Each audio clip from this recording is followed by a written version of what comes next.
Bienvenue les amis, nouvelle émission, ça fait plaisir. Allez, ça Salut fait Marie, plaisir de ouais, c'est cool. On est bien ici, hein. Je crois que Ouais. j'entends la pluie dehors. C'est trop un sentiment excellent, ça va. Nico avait raison, il Ah, pleut en voilà. Bretagne. Ouais, là c'est pas de la petite flotte, hein, parce qu'on l'entend d'ici. C'est les giboulées de Mars, mais En tout pas cas, mars. voilà, c'est ça. On est bien, il fait chaud, on est au sec. Ouais. Et donc 60 secondes chrono, nouveau 60 secondes chrono avec Lolo et Karen et Karen. Lolo.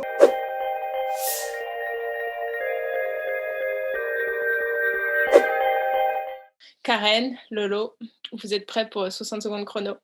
60 secondes chrono, tu me dis seulement quand je dois mettre stop, quand je dois mettre start, pardon. Et on a nos deux buzzers. Regarde, Karen, montre ton buzzer. Et moi, c'est. Je suis KO. Ça, c'est On a nos deux buzzers. pour passer. Ouais. J'adore. Donc, comme on a fait avec les autres personnes, les questions. Bon, pour vous, vous êtes à deux, c'est un petit peu plus difficile les questions. On a tiré ça de notre jeu, enfin, de votre jeu Ictus, du coup. Mais jouez aussi avec nous, hein. Ils peuvent jouer aussi avec nous, hein, ceux qui regardent, pour savoir s'ils ont la bonne réponse. Et ils t'enverront un message pour dire j'ai la bonne réponse. Dans les commentaires, si vous avez fait un sans faute. Voilà, ouais. Donc, tu me dis quand je démarre et Ouais, c'est parti. voilà. Attention, t'es prêt? 3, 2, 1, c'est parti. C'est parti. Quel autre nom d'Adassa? Esther, Les Je vais faire laminer. les torrents seront changés en poids et sa poussière en soufre. De qui parle Ésaïe? Joker. Qui appela Israël notre ami et notre allié en 1961? C'est quoi ces questions, Non, Marie? C'est ictus, hein. Dans la loi de Moïse, quel est le nombre maximum de coups que l'on pouvait donner à un condamné? Et c'est moi le premier. Hein. vas-y, Allez, 7. 40. Bravo Karen. Après, une brique devait représenter une ville en état de siège. Laquelle? Attends, répète la question. Une brique devait représenter une ville en état de siège. Laquelle? Ah, ça me dit quelque chose. Oui. Ah, je sais plus. C'est fini. Et je peux répondre, j'ai sonné avant. Vas-y, Je peux vas-y. répondre. Vas-y. J'ai sonné avant. Jéricho. Non, Jérusalem. Ça... Ah, et on peut l'accepter parce que ça commence pareil. ça commence, ouais. Marie, les questions que t'as posées, c'est un truc de malade. Karen, elle a eu plus de bonnes. Bon, 2-0, ça va. 2, 3, J'ai eu deux. 2 points, 3 points. Merci Lolo et Karen pour ce 60 secondes chrono. C'était bien fun. C'est super sympathique. Et du coup, sans transition, on va... Enfin, si, du coup, je fais une transition, mais c'est pas grave. On va passer un temps dans la parole. Donc, Alex, quel psaume aujourd'hui on va... Ah, quel psaume? Alors, t'as le choix entre 150 psaumes, Marie. Donc en fait, on va parler aujourd'hui du psaume, l'un des psaumes les plus connus de la Bible, et c'est le psaume 23, ok? C'est un psaume assez court, en fait, et je vais te poser une question, Marie. Est-ce que toi, tu aimes les animaux? Oui, ça Oui, va. J'ai pas grandi avec, mais T'as ça pas va. grandi, J'ai mais grandi avec des poissons rouges, mais... Alors les poissons rouges, tu peux pas trop les caresser, c'est un peu compliqué. Donc en fait, dans le psaume 23, ce qui est super intéressant, c'est que le psalmiste, il se met à la place d'un mouton, d'une brebis, quoi. Et donc, il va commencer le psaume 23 en disant « L'Éternel est mon berger, je ne manquerai de rien ». Donc, tout de suite, David, puisque c'est un psaume de David, il dit « Je suis une brebis et mon berger, c'est Dieu, en fait. Donc, je vais le suivre. » Alors, je ne sais pas si tu as déjà vu des brebis, Marie, sans doute, tu as vécu dans une région où il y a des brebis. Il y a des brebis, mais je me souviens surtout de quand j'ai voyagé en Écosse. Et c'est pas qu'un cliché, il y a beaucoup de brebis en Écosse. Beaucoup Il y a trop. même plus que des habitants, je pense. Mais ouais, je me souviens une fois, c'est vraiment le gros cliché quoi, mais on passait avec notre bus scolaire dans un petit village et du coup en fait il y avait des brebis qui traversaient la route avec le berger. Et je me souviens avoir pensé au psaume 23 parce que c'est vraiment ouf comment les brebis en fait elles reconnaissent la voix du berger et elles le suivent. Genre elles s'éparpillent pas n'importe où parce que t'as le berger qui parle ou qui fait un bruit, tu sais, pour C'est ça. que Tu vraiment... pourrais nous faire un petit bruit du... Non. Mais j'avoue que c'était impressionnant de voir que vraiment l'idée, voilà, elles reconnaissent la voix du berger et elles le suivent quoi. C'est ça, Et c'est ça. Et en fait, on peut se poser la question, pourquoi est-ce que David, il prend la brebis? Pourquoi pas un autre animal? Pourquoi pas un chien? Ou j'en sais rien. Mais en fait, ce qui est super intéressant dans ce psaume, c'est que la brebis, on se rend compte que c'est un animal hyper faible. Hyper faible, hyper dépendant, comme tu as dit, et si elle n'a pas son berger, elle est un peu perdue. C'est ça. Et on dit, il y a l'expression aussi, hein, on se tue comme des moutons. Bah, quand les moutons sont ensemble, ils se sentent bien, ils n'ont pas trop à réfléchir, ils suivent un peu le troupeau. Donc la brebis, c'est pas un animal qui a beaucoup de cervelle, mais ça nous représente bien, je pense parfois, parce qu'on a vraiment besoin d'être guidé. C'est ça, Dieu le savait. Voilà, Dieu le savait. Donc en fait, on va juste lire le psaume tranquillement, tu vois. L'Éternel est mon berger, je ne manquerai de rien. Verset 2, grâce à lui, je me repose dans des prairies verdoyantes, et c'est lui qui me conduit au bord des eaux calmes. Il me rend des forces neuves. Pour l'honneur de son nom, il me mène pas à pas sur le droit chemin. Donc là, on voit que la brebis, elle a besoin de se reposer. C'est intéressant, le concept du repos. Et en fait, ce qui est cool avec les brebis, c'est qu'elles ont besoin de se reposer. Et il y a quelques... en fait, si elles ont peur, si elles ont des parasites, si elles ont faim, si elles se grattent sans arrêt, elles ne peuvent pas se reposer. Donc elles ont besoin que tout ça se soit éliminé pour que finalement elles trouvent du repos.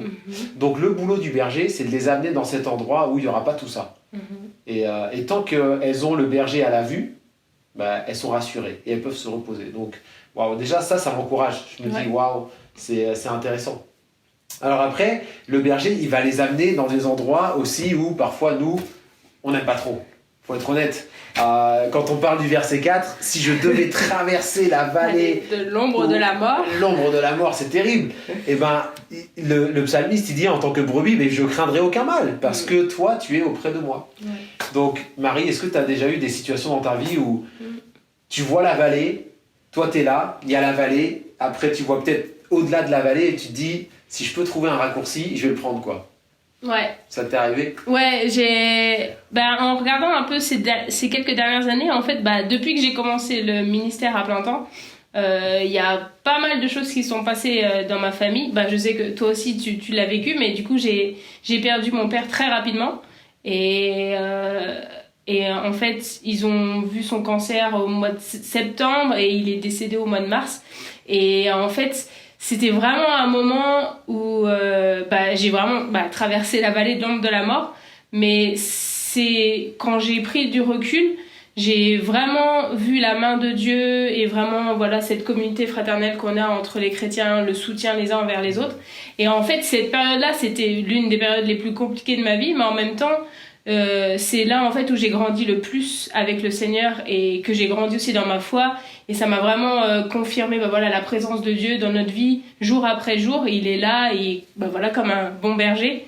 Et en fait, du coup, c'est vrai qu'on n'a pas envie de traverser la vallée de l'ombre de la mort. C'est pas notre nature humaine de vouloir être dans... On n'est pas masochiste, quoi. C'est ça, on veut pas y être, mais en fait...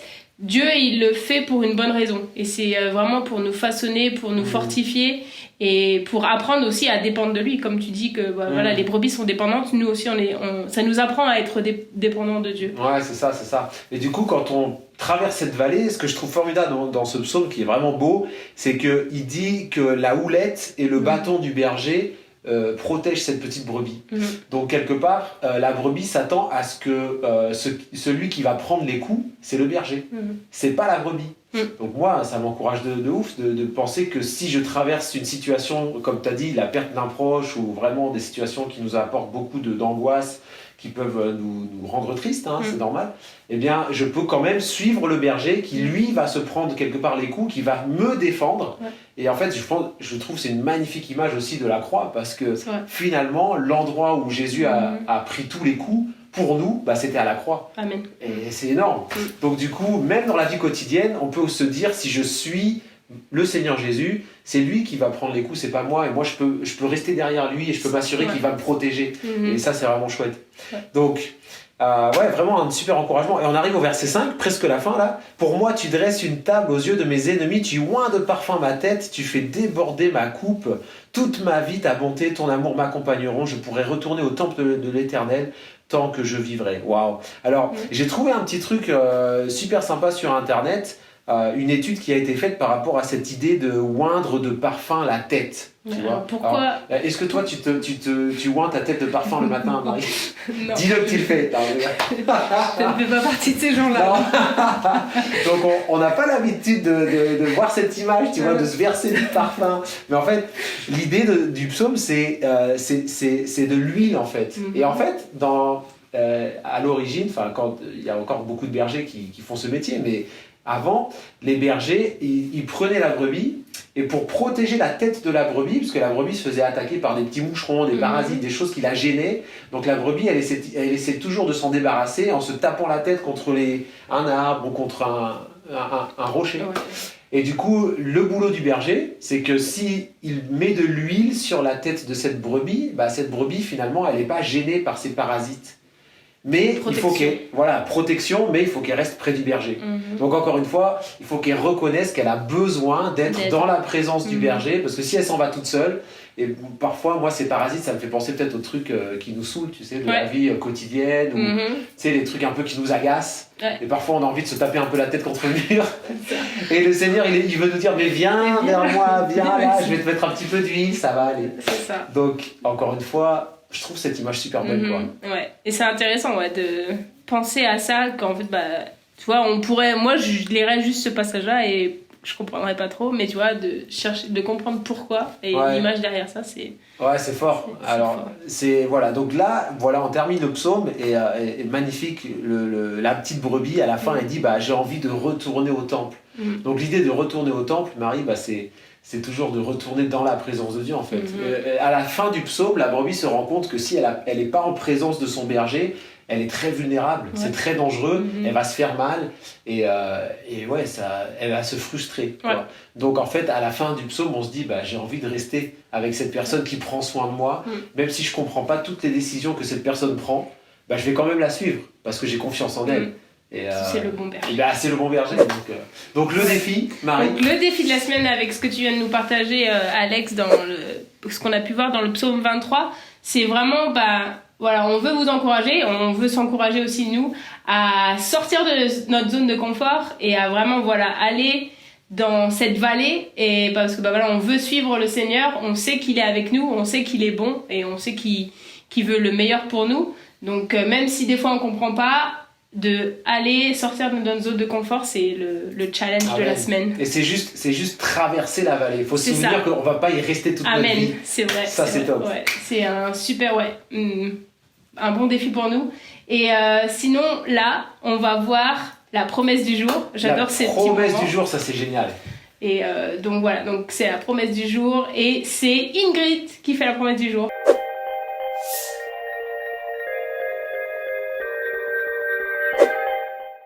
Salut les amis, donc aujourd'hui j'aimerais vous parler de cette promesse du jour par rapport à la joie. C'est vrai que dans ce monde en crise en ce moment, on vit beaucoup de moments difficiles, de moments de tristesse, on peut passer, peut-être même toi-même, personnellement, tu passes par des conflits, par des disputes, des souffrances, des séparations, des difficultés. Et je pense que vraiment on a besoin de se rappeler d'où nous vient notre joie. Et il y a un verset dans Néhémie 8:10 où Dieu nous dit « La joie du Seigneur sera votre force ». Et c'est un verset qui m'encourage beaucoup parce qu'on se rend compte qu'il y a vraiment une différence entre le bonheur qu'on peut trouver dans des petites choses de tous les jours, bien sûr le bonheur, mais le bonheur de ce monde, il dépend des circonstances, des événements, alors que la joie du Seigneur, elle dépend uniquement de notre relation personnelle avec lui. Et c'est lui qui nous donne vraiment cette joie chaque jour.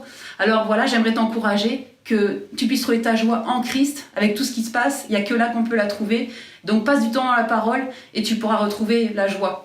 Merci Ingrid pour cette promesse du jour. Marie, énorme. Et je pense que les promesses du jour, on en a pour un moment. Je ne sais pas combien il y en a dans la Bible, mais ça se compte par centaines, je pense. Ça va être facile. C'est excellent. Et du coup, on se dit... À la semaine prochaine. À la semaine prochaine. Salut les amis. Salut, bye.